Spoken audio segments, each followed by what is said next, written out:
With AI, everyone's worries about it. Oh, AI is going to take our jobs. It's killing the job market. Today on the show, we've got Clifton Jadoo. Cliff is a really bright recruiter. He's worked at companies like Hinge, Wingspan, Webflow, Foursquare, Compass. Honestly, it's just like a new updated version of the calculator. All it's really doing, in my opinion, is really helping to increase someone's skills. So think of it as like a skill augmenter, just really helping to do more with less. We're 3 years into ChatGPT, and the LLM experience is a little bit disappointing. I thought we were going to be in like a cool science fiction by now. One thing that AI just can't do yet is really having that high level, like 20,000 foot view. And it gets 85% done, but that other 15% really read it in between the line. And then that's where recruiters really add the value.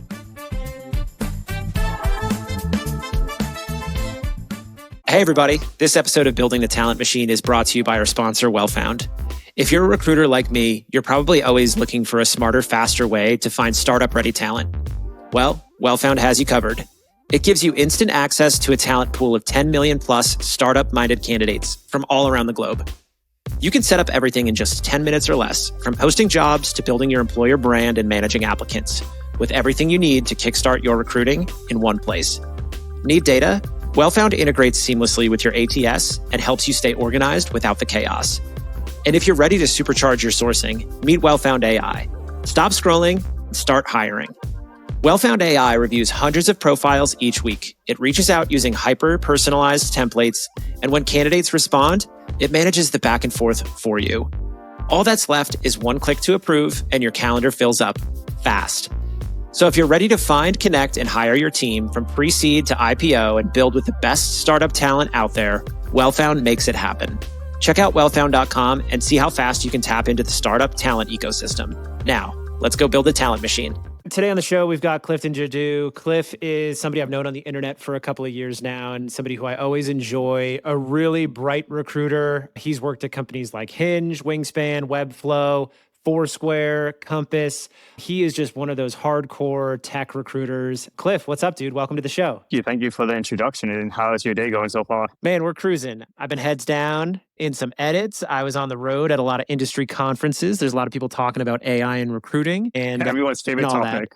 Yeah, absolutely. How's everything going in your world? What are you working on? Yeah, no, it's going good on myself. For me, I'm just doing like a little bit of self-reflection, some introspection. And this is like the perfect time for us to chat about because I've been really reflecting on some topics, especially these hot topics in recruiting. I think like the number one thing, we cannot speak about recruiting or tech without mentioning in 2024 and 2025, the topic of AI. So with AI, I know this is like a very vast topic. So we'll like focus just like my discussion on AI is a little bit about just from a recruiting perspective and then just from a little bit about like how it should be used. In all honesty, I know everyone's worries about this, and I've had to deal with this in the past, both professionally and personally. It's, oh, AI is going to take our jobs, it's killing the job market. Honestly, all that is just like a new updated version of the calculator or like a spreadsheet. Like, to be quite honest, all it's really doing, in my opinion, is really helping to increase someone's skills. So think of it as like a skill augmenter, just really helping to do more with less and really taking away like the more administrative tasks. So like in recruitment,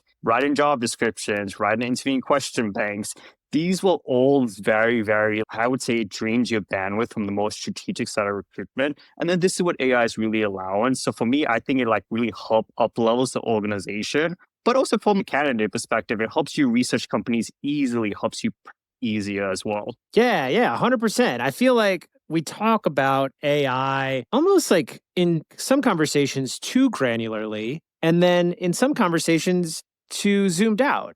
There's so many applications of AI and LLMs, especially when it comes to recruiting. What I always go back to is digital transformation in the recruiting software space stems from pain. And it is historically driven by candidates. Like right now, Siri sucks. Candidates don't use AI in their regular life. And so much of recruiting is just regular life communication. Let's get into a phone call. Let's schedule a meeting. Let's jump on Zoom. Let's take some great notes. Let's get you to the next interview. None of that workflow exists in a consumer level agentic experience yet. And when I think about consumer tech, software and like B2B tech and then HR tech all building on LLMs at the same time, like it's just sloppy. And we're 3 years into ChatGPT and the LLM experience is a little bit disappointing. I thought we were going to be in like a cool science fiction by now, but it's predominantly like a lot of the same as Everyone what it did. was when it came out. Honestly, I think it's a little bit overhyped right now. Like it is such a value add for personal life and professional life. Perfect example, going to Boston for the first time for Halloween for Salem. I didn't do one Google search. All I was like, this is your first time facing in Salem. Here are my parameters. Here's my location. And it just mapped out everything. So it just saved me like an hour to Google in. So once again, it didn't change my life. It didn't like replace me, but it just saved me time, which is like, that's all it's doing is that's automated the more previous repetitive tasks. So looking up like Yelp reviews, looking up Reddit, now it's just doing it for me. Do you ever experience this where like regular life just gets frustrating where you're like, oh man, like why do I have to type this stuff? Why do I have to call this person? Or it's a really weird dynamic we're in from a communication standpoint where I do these tasks that I know AI should be able to do. And it's wildly more efficient just to be able to communicate via voice. But yet, for some reason, like the hardware just hasn't really caught up. I think the folks at Humane, they tried to be the early mover with the pin, like the little lapel thing. And if anybody's going to build a great hardware, it's the people who built all the Apple products that we know and love. I don't know, like how are you using AI for recruiting? Yeah, honestly, how I'm using AI for recruitment, it's just really like I take a step back and just try to look at like the process. Like one of my favorite things I've done, and I've done this at companies such as like Hinge, Webflow, Wingspan in the past, is really just like looking at where the pain points are for the hiring teams. I've never met a hiring manager who is, I love writing job descriptions and I love writing interviewing questions. I have not met a single hiring manager who's, this is what I wake up in the morning to do. And by using AI, and when I mean AI, I don't mean asking just like very surface level prompts, write me interviewing questions. What I've done before in the past at companies, just because I've really delved really deep into the rabbit hole with this, is I want to make my life as easy as possible, and AI helps to do it. So what I would do is make these custom GPTs for the companies and include like all the company values, the principles, past interviewing questions, and then basically say, using all this context, craft for me. Now, does it give me 100% ready? And then here's where a lot of people make the mistake because they assume it's 100% ready. It's not. AI gets like the first 85% done very well, like the classic foundation, and then it's up to you as the architect, if you will, to really make those final edits. And because like, once again, it's not going to be 100%. If it did make it 100%, that's when it'll replace us. But thankfully it does 80-85%. So you still need that you still need that individual who has like the larger scale vision to really make those edits. That's how I've been using it right off the bat. For the step one is solve pain points, whether it's me or the hiring manager create and posting the roles. And then honestly, another thing is it really helps to automate research a lot. So one of the things I like to do is tell GPT, and once again, I would make these recruiting GPTs, is look at the forums, look at the internet, you're an expert researcher, look for like recent these down rounds in San Francisco, New York, and give me that in Boolean string. And then I'll just take that Boolean string, plug it into LinkedIn, and then that just helps me. So did it replace me? No, but it just saved me like 10 hours of research. Yeah, that's the biggest piece right now for LLMs in sourcing and recruiting. Like the number one use case is, actually, no, twofold. There are two great use cases: interview transcription and then research. I think the research side is allowing recruiters to move faster than they ever have before. And great AI sourcing tools get that with a little synopsis. They understand how readers scan. They understand the keywords that recruiters are looking for. And they do all of that research. Because like you're a sourcer, you're a tech recruiter, you know what it takes to go out and find people and build a pipeline. There's a lot of research that goes into that. We all have our spreadsheets. We're all mapping Crunchbase and all of that. Every recruiter has their own style. But yeah, I think the piece around research that's really cool is how fast we can get that information at our fingertips. I think we just need to ensure we're checking our biases so that, I don't know, if we're building a payments platform, we're not only sourcing people that worked at Stripe. Yeah, exactly. And one thing I really like about it, and this kind of goes back to the human element. So this is what makes me think that like it's not going to 100% replace recruitment. Is even, let's go back to the AI sourcing example. Yes, if you give it a couple of profiles, you'll find other similar profiles. One thing that AI just can't do yet, and if it can, definitely correct me if I'm wrong, is sometimes just really having that high level, like 10, 20,000 foot view and understanding. Like certain companies always had their like heyday, or if you were at this company during the golden age, and then that's where like the human element will be able to recognize that an AI sourcing tool wouldn't be able to. So like just an example where like it gets 85% done, like certain schools, certain companies, but that other 15% really read it in between the line. And then that's where recruiters really add the value in like the recruiting to the company. And I always have this phrase, whether in HR or recruiter, because I've been in both of the roles in my past tenure for like the past 14 years, is I always have a phrase where like information is currency. For a recruiter, for an HR person, it's important to be in the know. As a recruiter, I need to know who's doing layoffs, who's growing, who's doing down rounds, who's raising funds. And from that, and also just basic recruiting example, knowing what bonus payouts are done. Like Amazon, let's just say they pay out bonuses in February. So like that by itself, it allows you to know when to target candidates because of course, if you just got your huge bonus, you might be a little bit more open to new opportunities than before. Dude, it's so true. You have to understand these dynamics of how businesses operate. Talk to other recruiters who have worked. Be a sleuth. That's the fun part about all of this, man. I think a lot of these AI sourcing tools, they're coming out and they're like, oh, let's just resell data. It has become a commodity. Let's rank them in a list for a recruiter or a hiring manager, whoever's going to be the human in the loop, to just send outreach messages. And that's not the fun part. That's not the relationship side of recruiting. And as well as I do, it takes more than just having an email address and a phone number to convert a ML engineer from a tier 1 VC startup. It's all about relationships and how you nurture your approach, your humanity. It's not just, oh, cool, we've got access to commodity data for some product that costs a month. Yeah. And I've seen this AI recruiting tools, or even like AI SDR tools where they're like, if you buy this product, you'll be able to fully eliminate SDRs and sourcers.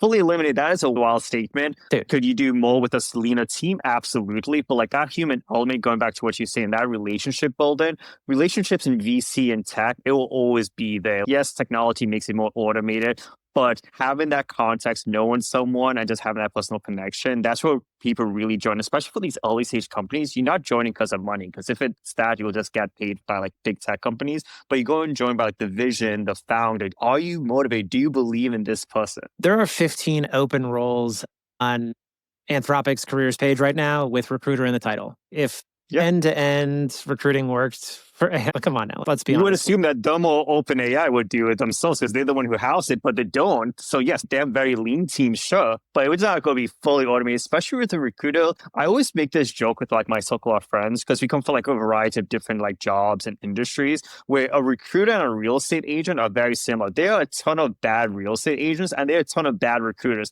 But if you find a recruiter and a real estate agent who's very knowledgeable, it makes the world of difference from both the hiring manager experience and the candidate experience. Yeah, I think that's a great analogy. I think about that one a lot. It's probably the closest. I think I go back and forth between real estate agent and then like sports scout. Like the analogy. I like that one. Keep that one in my back. Yeah, because I think about the real estate agent when I've bought and sold property. Yeah, they're getting paid by the deal in the back end. They do a lot of the paperwork, but sometimes it could be like a little bit forced. Whereas I like the sports scout analogy because the sports scout is identifying somebody who performs.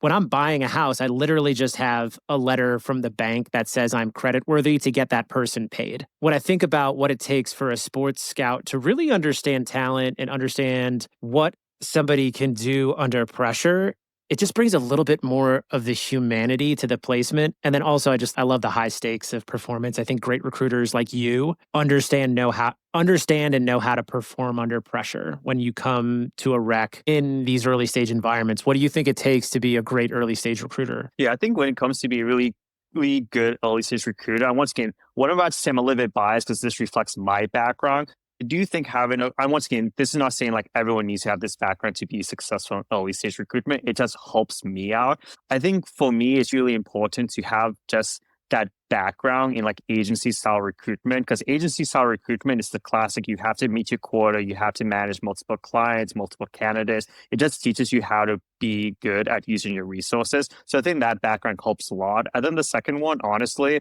it's going to be sounding so superficial and so high level, but it's truly needed in my opinion, is a genuine sense of curiosity. And what I mean by that is I'm not an engineer by education or by trade. I'm just a naturally curious person. So if I don't understand how something works, I will ask. And then that's how I got my start really in technical recruitment all the way back in agency and Compass days. I didn't understand something. I spoke with like the engineering directors, the product managers. Because in order for me to sell the company, I need to know what the company sells or the product. So that's step one. So that's why we're like, curiosity, knowing how the product works, and really being able to see both at the micro level of like, how does this hire affect this particular team, and then at the macro level, like, how does this affect the product roadmap? So I think if someone has that, like that grit and resilience, because trust me, early stage recruitment agency or just recruitment in general, as it's never all sunshines and rainbows. There will be months where you have no hires, everything's on fire. Then there'll be other months where you have 10, 20 hires. So I think having that grit, resilience, having that curiosity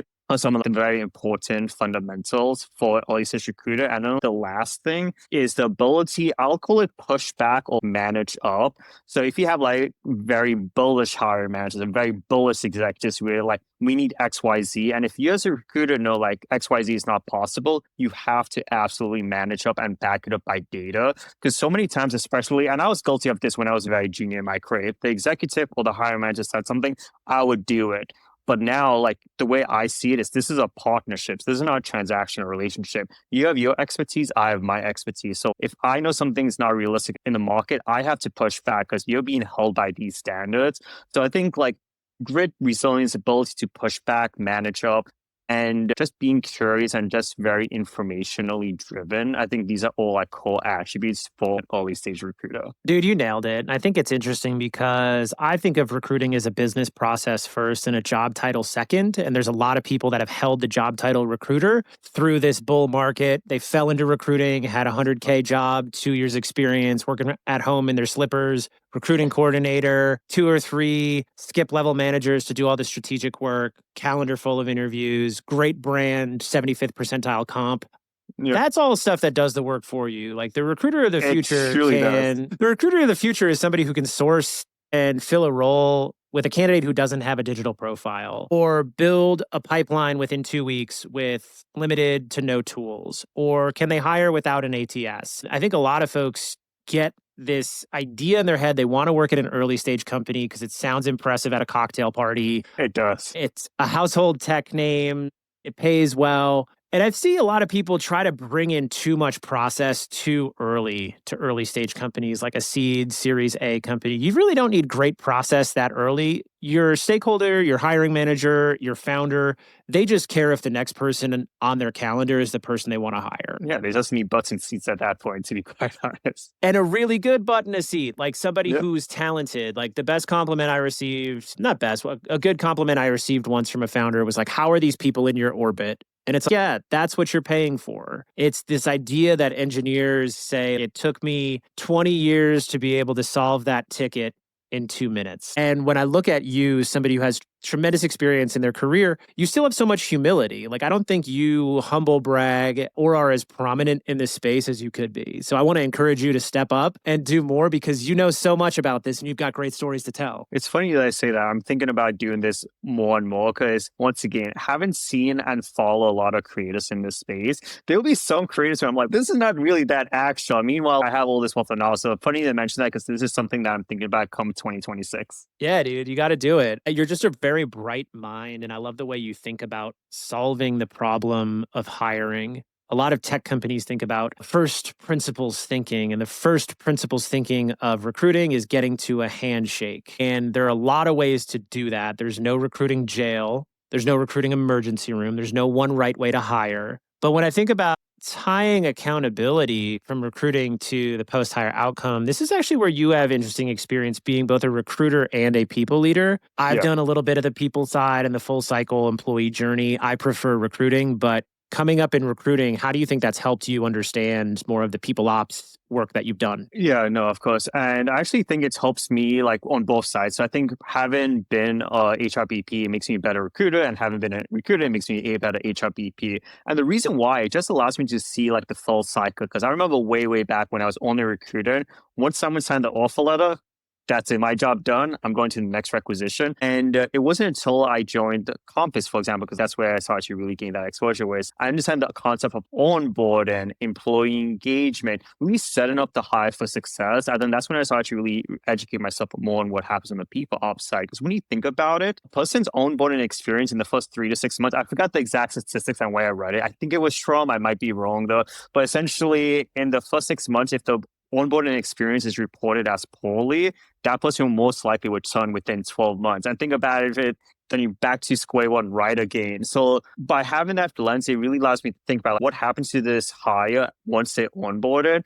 And just knowing like the team size, it allows me to really dig into it to understand where does this hiring manager really want this hire to fit. Because right off the bat, you're thinking, how do we keep this person like motivated and engaged, especially when it comes to like leveling. So if someone's going for senior software engineer, but staff could be a potential closing factor. So how does this factor in? So it really allows me to get to really see like the broad picture and like how all the pieces interact, like for the HR and the recruitment experience. Yeah, I dig that. And as we move to more outsourced traditional HR functions, there's a lot of great service providers that can do a lot of that work so we can focus more on the candidate experience, the employee experience. I've got like a little test around this. I love my HRBP counterpart. Sometimes I do a little shtick where I like to poke the bear a bit. But I've got so much love for the HRBPs. But here's a simple test. Go ask your top performing software engineer to tell you about their recruiter. Then go ask your top performing software engineer to tell you about their HRBP. I guarantee they're going to have better storytelling and more information about their recruiter because the recruiter has that data around the employee, their motivation, their experience from an earlier stage in the data capture. And at the core of that transaction is trust. The employee trusts the recruiter more than they trust the HRBP. And it's funny that I actually mentioned the HRP and recruiter one, because this is how I've done it before I like past companies when I've held like the role of both like this dual scope role of HRBP and recruiter, where it allows me to really gain the trust of individuals to honestly like help advise them, because an HRBP is really helping to advise an organization to be as productive as possible and as engaged as possible. And how I used to do HRBP on my end is a lot of times people only focus on like the most senior leader, like the two levels. So typically like a C level or S level. For me, I held, in my opinion, it wasn't as practiced as often, so I assume it's unique to me, but I could be wrong. Where it's I would not only meet with the most senior leaders, but I'll meet what I call like the middle management. So think of like directors, senior directors, as well as what I call frontline managers. And then the fourth layer is like typically like a combination of ICs. Now, once again, this could only be done if the HRBP is tied to a head like 80 to 100 people like organization. Sometimes, and I've been this where you get assigned more than 100, so it's not as viable. So over then you might have to like contract what you could do. But the perfect HRBP arrangement is more senior leader, middle management, frontline management, and just a combination of the ICs. Because in my opinion, I believe every individual for a department that's supported by HRBP, they should know the HRBP and they should have it. Because when you think about it, yes, it is time intensive, but the way I see HRBP is in order for me to be the best advisor for this organization, I need to know what's going on in the organization, the who's who, and what the team actually does. Because so many times HRBPs and they would just have such a superficial understanding of what their organization does. For me, I want to know the major milestone projects. I want to know who's up for promotion, because it really helps me be the best. And then that's when you really become like that critical part of that organization. So it's not just, oh, we need to go to HRBP if I want like more vacation days or something administrative, or to how do I change my 401k percentages. No, we're going here to talk about talent planning for next year. Yeah, I think that full experience, I think it's that full understanding of the human experience and what it means to be at work. The market is changing. We really need to continue to pulse check on motivation, which second to cognitive skills or coupled with cognitive skills are the highest determining factors of somebody's impact in their job. And I think about going through the candidate journey myself, bringing a lot of empathy. We've seen more displacement, and the new norm is that folks have worked at shorter stints at more companies. The silver lining is you get more at bats. You get to see around more corners. And for recruiters, this is actually like a super skill almost, because you get to learn far more business models, hiring manager perspectives, requisitions worked, versus if you're like a rinse and repeat recruiter in big tech. And that's fine. Like those folks call themselves recruiters as well. It's just different when you've worked with that many stakeholders, selling that many different types of roles for different companies. It's exciting. It's not for everybody. But I do think the market is changing. Yeah, and we have to bring more empathy to the candidate experience. We have to check our biases. We have to challenge hiring managers and explain why somebody might have 3 jobs in 5 years or 6 jobs in 5 years. I think that's perfectly acceptable when we have this story around it. How are you thinking about the market as a recruiter when you see more resumes come across your desk with shorter stints? Yeah, no, of course. For myself, I think his way, like being informed, really helps to like read the story. Because once again, you just seeing the resumes without talking to the person, you're making snap judgments. So just being informed of like the tech market and the times it allows. So, for example, before COVID, if someone had 5 jobs in 5 years, there's a higher chance of the hiring manager be like, "Oh, too jumpy."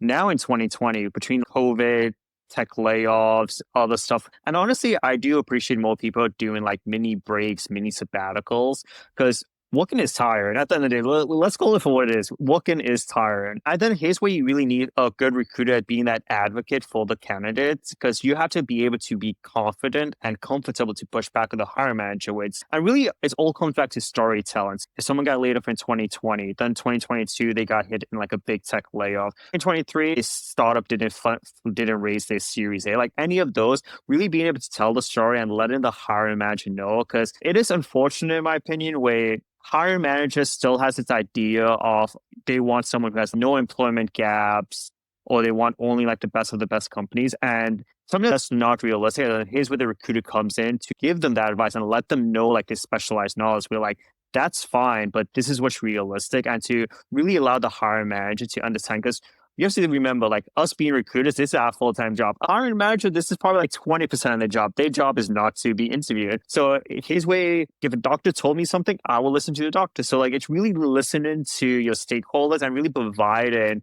your expertise and presenting it. And of course, the more data you have, the better and easier it is. Yeah, and I think with folks that are looking, I don't do like career coaching, job seeker content. I coach candidates that I am trying to place, but I get hit up all the time for advice or recommendations. And often what it is, and you probably see this, is like the benefit of working in recruiting is you actually get to grow a community and make friends, and people come back around and they really care about you. And I'm always surprised by the people who reach out or check in, ask about my life. They're usually like the placements that I didn't expect. Or sometimes it's, oh, I think I was like friends with this person. They only hit me up when they want a job. Like, whatever, that's fine. No, I was going to say, it's funny that I mentioned that because this is something I do and I ask everyone to do just because it helps, because it's a classic example where you don't want to only be hit up if like you need a job. Just a best practice, and I learned this from one of my managers who long ago. It's every 6 months, just send like a friendly, hey, hope you and the family are doing well. I usually do it in like the start of June because of summertime, summer vacations, that's up. And then November, December. So like happy Thanksgiving, happy holidays, enjoy the new year. And then those 2 times, once again, you don't need to ask them about their best friend or go out to lunch with them. Just a simple, hey, hope you and the family doing well. That helps in what I consider really cultivating that relationship. So it feels less, oh, you only hit me up when you need a job. And I do this myself, to be quite honest. So I ask everyone to do this. That's because it really helps. Because say, for example, there comes a time where you might get, unfortunately, restructured. It happens. Having those warm relationships, hey, just got restructured. Let me know if you see anything. So it becomes, in my opinion, a little bit less socially, I'm trying to think of a good word for it, but it doesn't become like, oh, I only speak to this person because I need a job. It's more, hey, I've already had that nice warm relationships and like, I'm just giving them an update. So that's what I really like, because in this day and market, it's a reverse of what we saw in 2021. 2021, it was an employee-driven market, and now it's a very employer-driven market. And we see this by companies requesting these very long interviews. We see companies doing return to office. We see all that.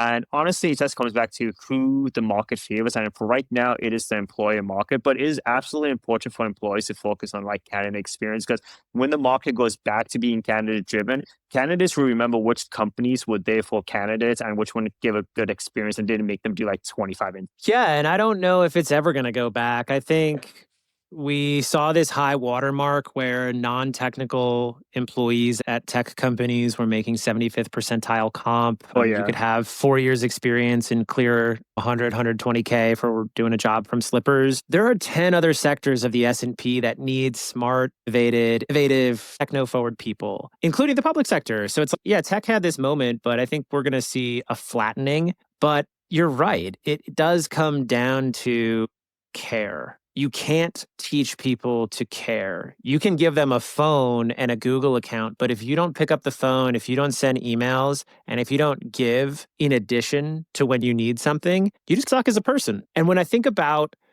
the skills needed to be successful in the future, I'm a little bit worried that young folks don't have the social skills. They don't have the physiological priming using the technology we have today. Maybe this will change. If our hardware changes in the next 5 years, maybe they'll be good. But what I see now is like, we've got an iPhone. What is this? An iPhone 16. There's a 17 out. I don't know how many MacBooks I've had over 10 years. It's all still the same. So use the tools you have. Get good at communicating. Learn to care. Grow empathy. That all comes back to what you just said. And I love how you operationalized it. You don't have to be good at empathy to set a calendar notification for the 10 most important people in your network and to think about how you pay it forward and not just working with the folks who are 10 years ahead. So who's that person 5 years behind? How are you passing the torch? Are you going to hand the ladder back down to somebody else who's looking to go from living paycheck to paycheck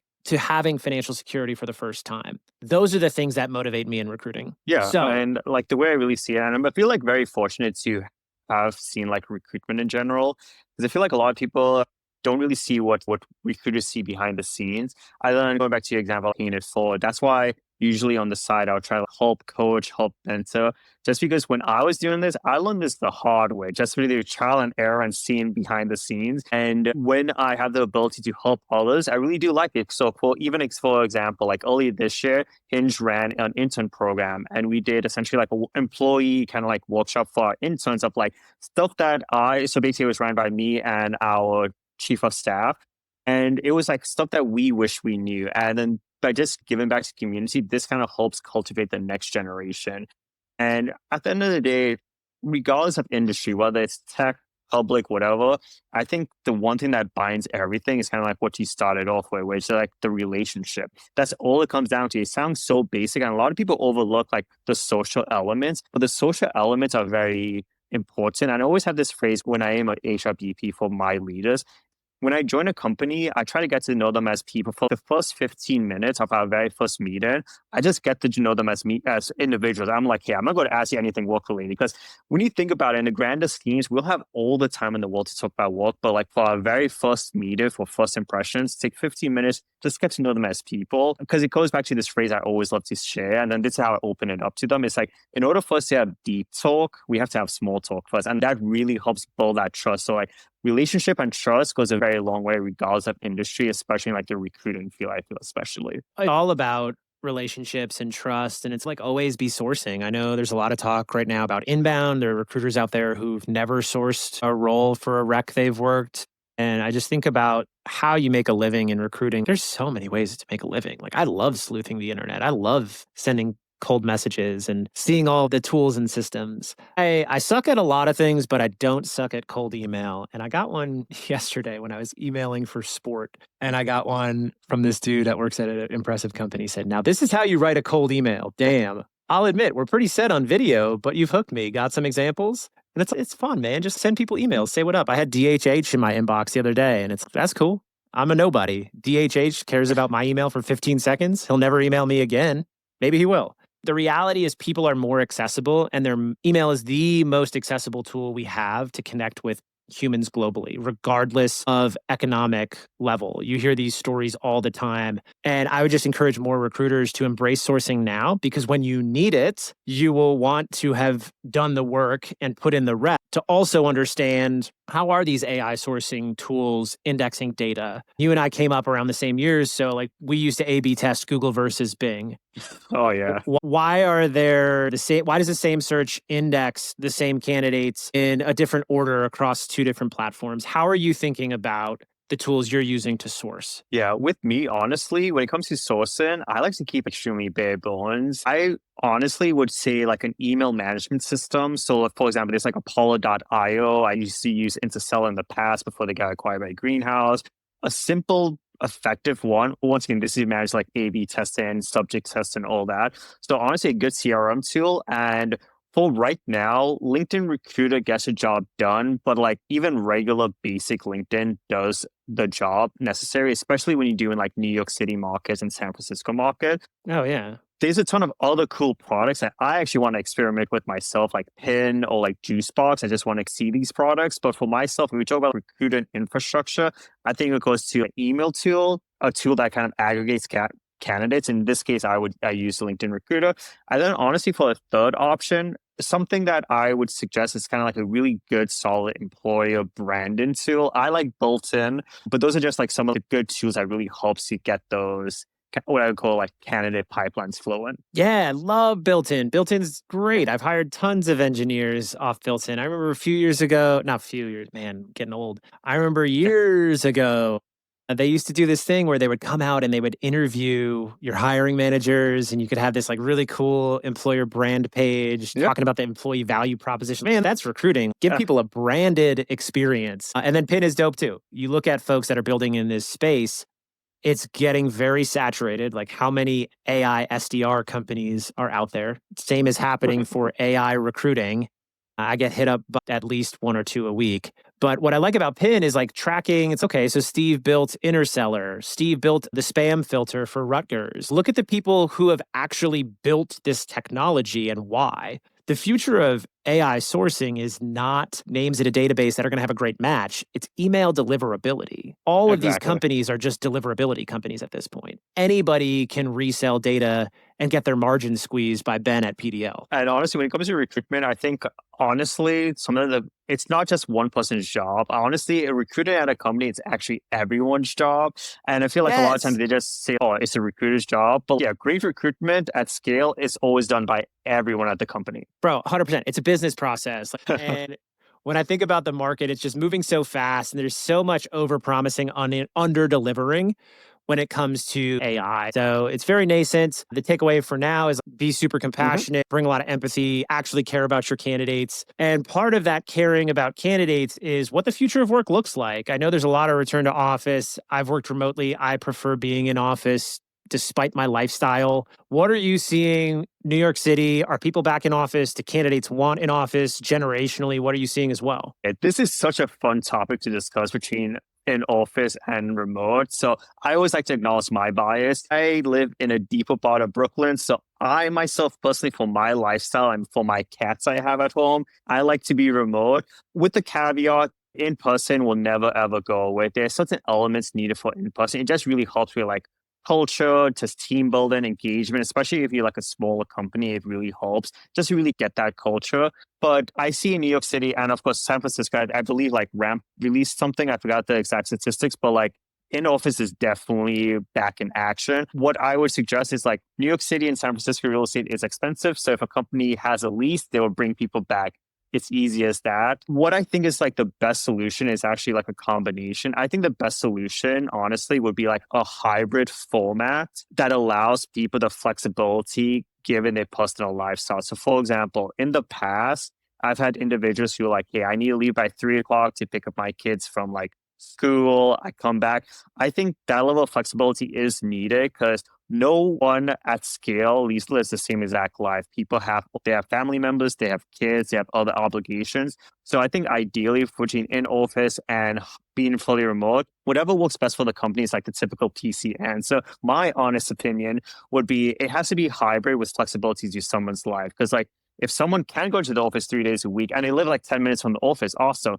But if I live 90 minutes from the office and I have to pick up my kid at 3 p.m., we can't be held to like the same schedule. So like I do think there's a certain level of flexibility needed. And I think here's where it comes back to like one of the firm tenets you and I just discussed. Trust. You need to have trust in your employees that they would do what they have to do. I think just society has changed too. We have a lot of power dynamics in the employee-employer relationship. And people are always like, oh, interviews are two-way streets. No, they're not. You're trying to be a W-2 employee for somebody to write you a check. It's not a two-way street.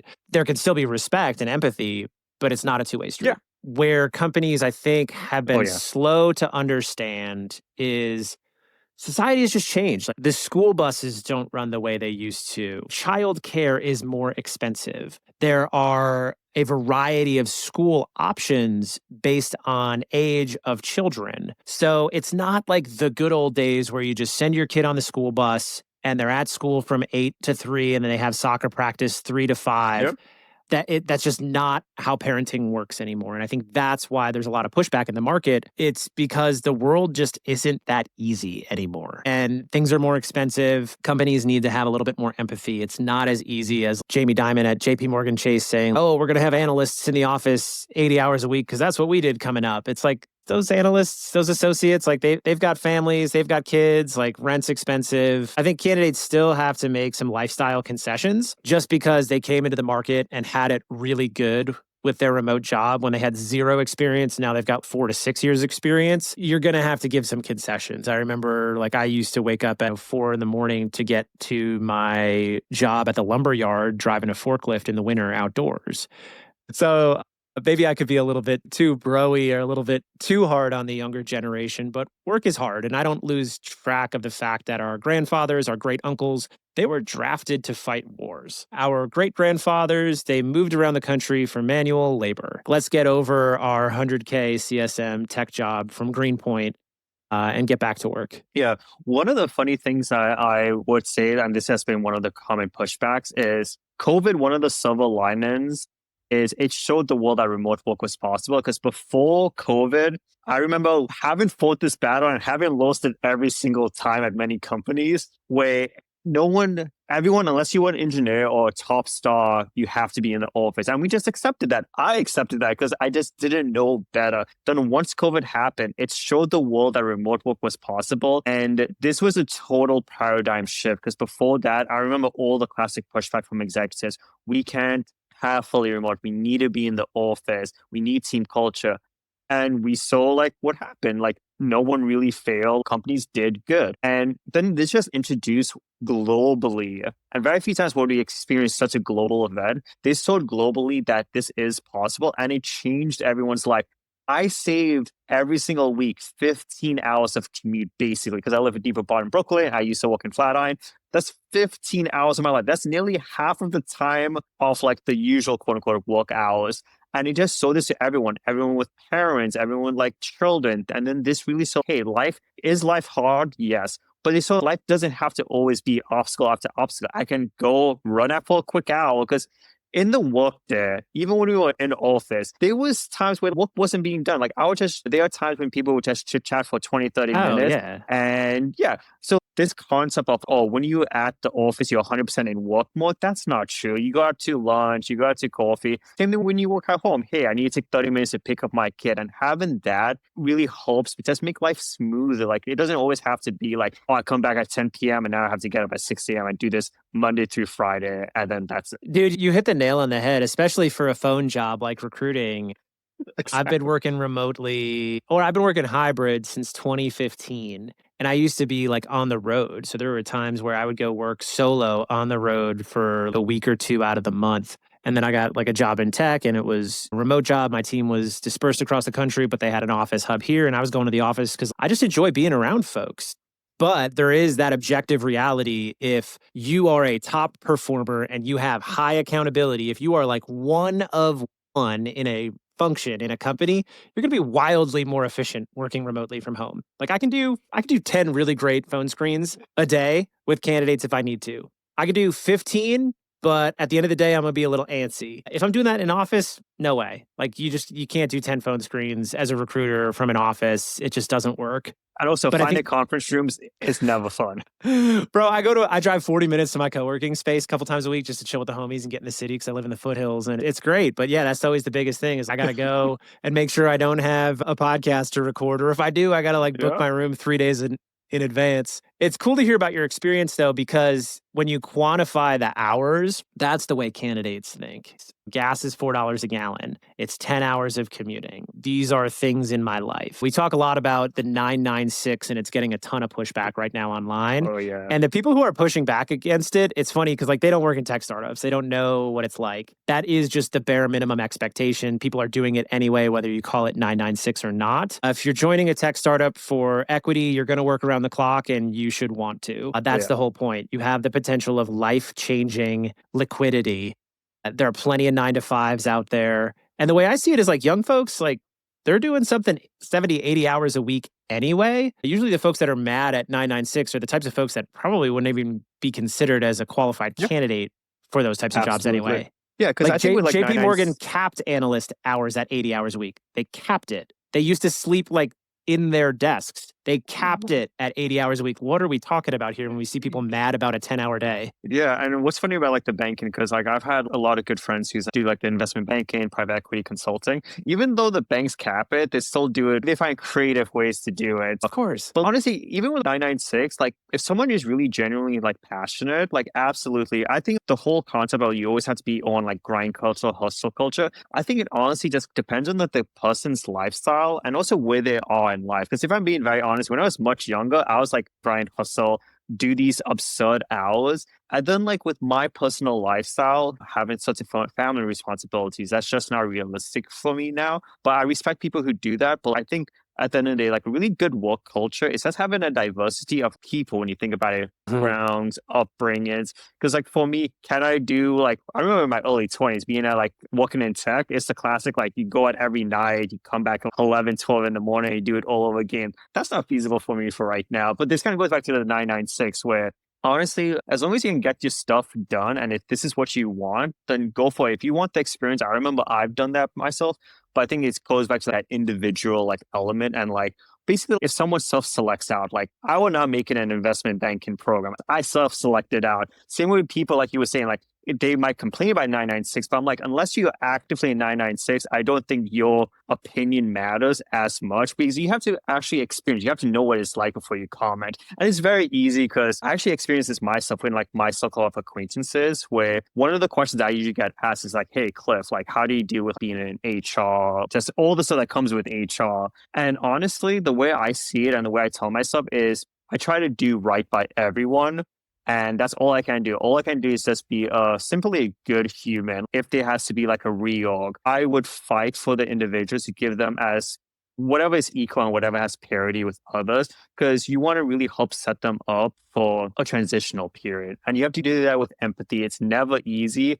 And I always make this joke with other HR professionals. I'm like, if the day firing and reorg ever becomes easy for you, you should probably choose a different profession because every single time I've done it, it sucks every single time. The most I can do for the other person on the other side, not to make this about me, is to set them up with as best of severance package as possible. Just really try and help. And I think here's where that human element comes into play that is often overlooked. Yeah, I think the human element of people ops work is hard. I've been responsible for termination calls and riffs and making business and it decisions. sucks every time, I imagine. I do not imagine you'd be like, yes, I get to do it. Like every single call, it sucks. Oh, dude, it sucks. After the conversation, it's, hey, I hired you, I brought you in, and having to separate from an employee is really hard. When you are one of one in recruiting and people, that takes a toll. You have to have a tremendous amount of hard conversations under your belt as a people ops practitioner, because physiologically, I think a lot of folks, it's a learned